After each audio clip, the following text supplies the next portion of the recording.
कथेचं नाव आहे वाडा. भाग दुसरा. भाग पहिला पाहिला नसेल तर डिस्क्रिप्शन बॉक्समध्ये लिंक दिलेली आहे. आता पुढे. 16 जानेवारी 1975चा दिवस.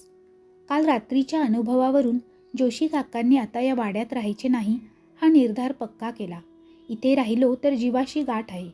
जोशी काकांनी आपल्या पत्नीला आपण लवकरच ही खोली सोडून दुसरीकडे राहायला जायचा आपला निर्णय सांगितला.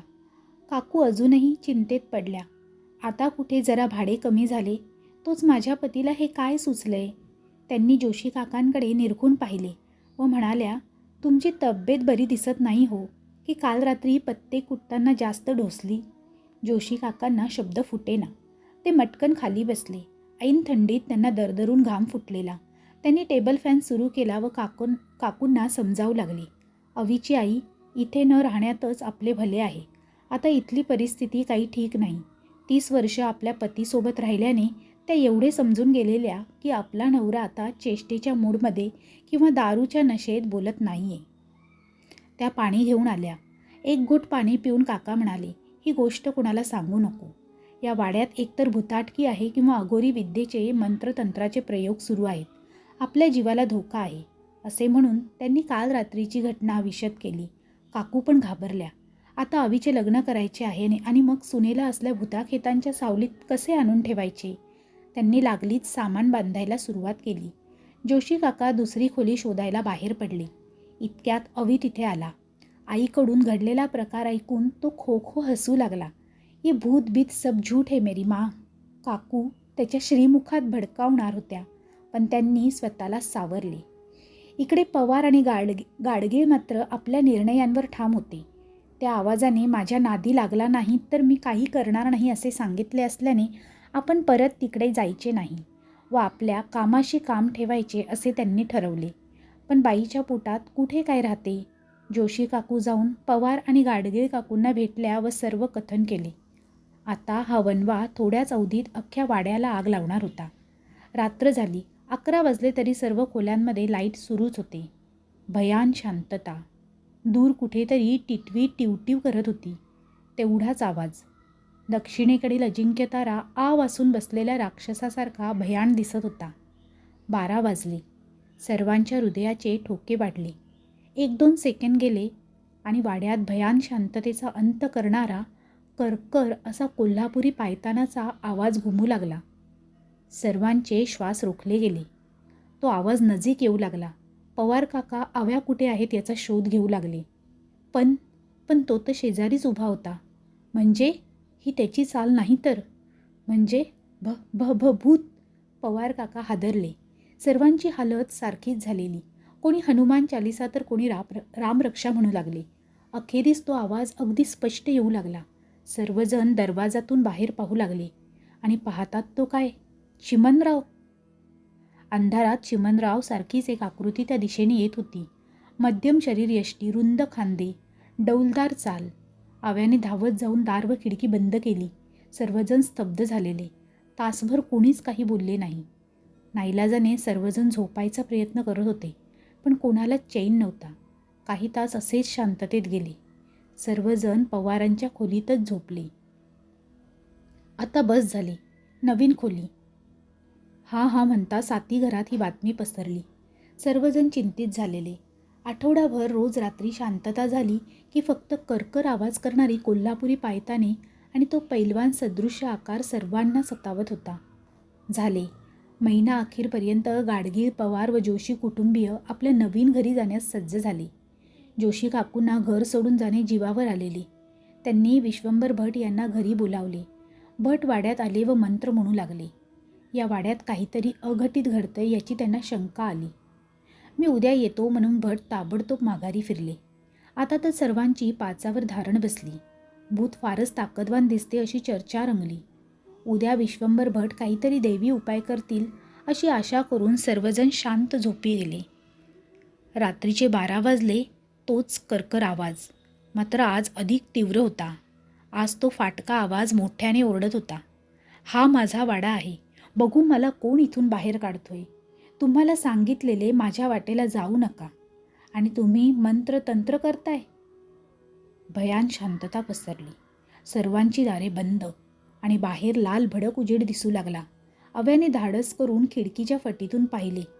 पाहतो तर काय, पाण्याच्या हौदात आग लागली होती आणि आगीच्या उजेडात त्याला त्या आकृतीचा चेहरा दिसला. पूर्ण काळा, हसला तर फक्त दात पांढरे दिसले. अंगावर घोंगडी, डोक्यावर मुंडासे बांधलेली, कमरेला धोतर आणि पायात कोल्हापुरी वाहन. अरे देवा, हा चिमणराव नाही, हे तर वाड्याचे खरे मालक, त्याच्या आत्याचे यजमान. सर्वांनी आपली खात्री करून घेतली की हे विद्याधर पंतच आहेत. आता काही खरे नाही. विद्याधर पंत म्हणजे हाडाचा शेतकरी, कायम धोतर सदरा परिधान करणार. पण त्याचा आत्मा अचानक इथे आला कुठून?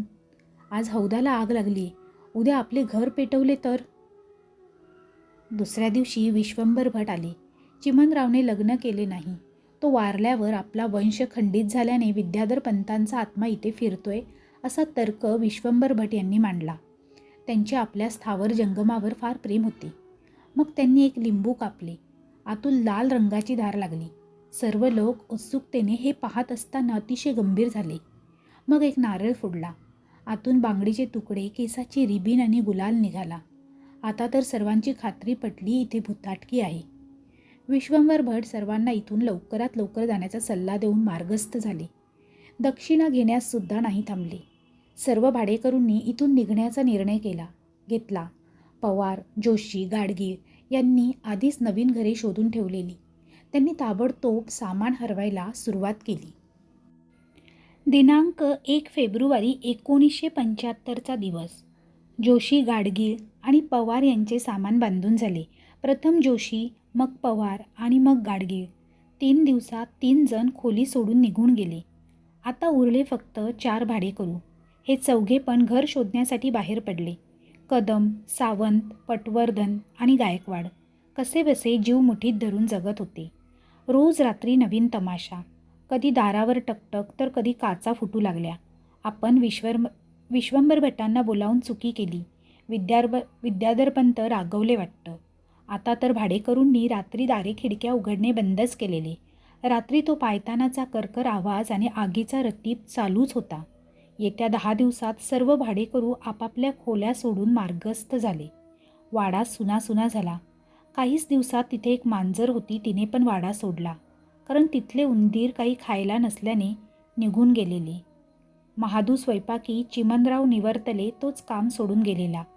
उरले मुनीमजी. आज त्यांनाही रात्री विद्याधरपंत दर्शन द्यायला आले.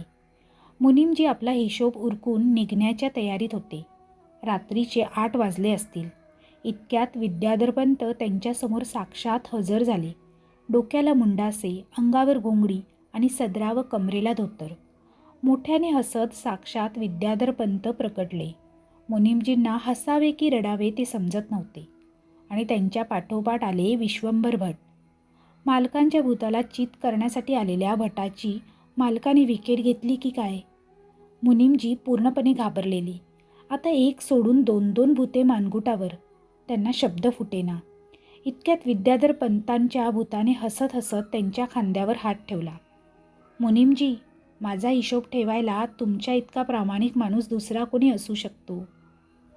पण मालक भूतांचे कसले आलेत जमा खर्च? मुनीमजी बोलून गेले. आणि मग विद्याधर पंत अधिकच मोठ्याने हसू लागले. त्यांनी आपल्या तोंडावरील काळा रंग रुमालाने पुसून त्यांच्याशी ते बोलू लागले. ते विद्याधर पंत नव्हतेच, तो होता शेखर. शेखरने हा वाडा पाहताच इथे टोलेजंग इमारती उभारण्याचे स्वप्न पाहिलेले. शिकला सवरला तरुण मुलगा तो. परंतु नवीन इमारत बांधताना भाडेकरूंना त्यातील हिस्सा द्यावा लागू नये म्हणून त्याने ही शक्कल लढवली होती. आपण भाडेकरूंचे हित जपतो असे सोंग करण्यासाठी त्याने भाडे 50% म्हणजेच 10 रुपयांवरून 5 रुपयांवर आणले.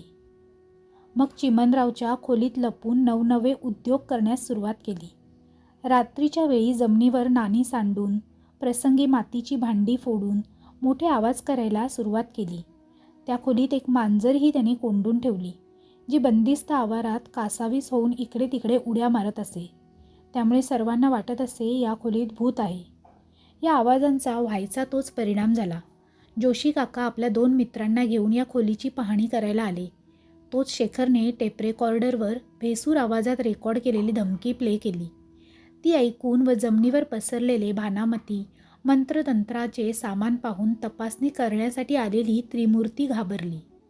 त्यांना अधिक घाबरवण्यासाठी दुसऱ्या दिवशी शेखरने विद्याधर पंतांचे रूप घेऊन वाड्यात एक फेरी मारली.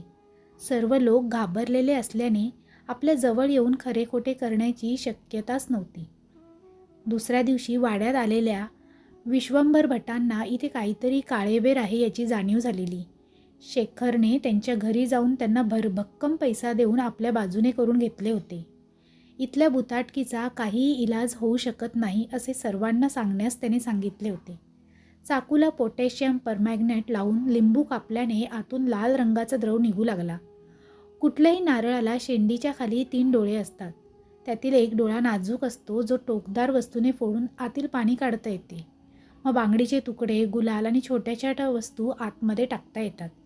अशी वैज्ञानिक करणी दाखवून विश्वंभर भटांनी सर्व भाडेकरूंना भ्रमित केले व सर्वांनी काढता पाय घेतला.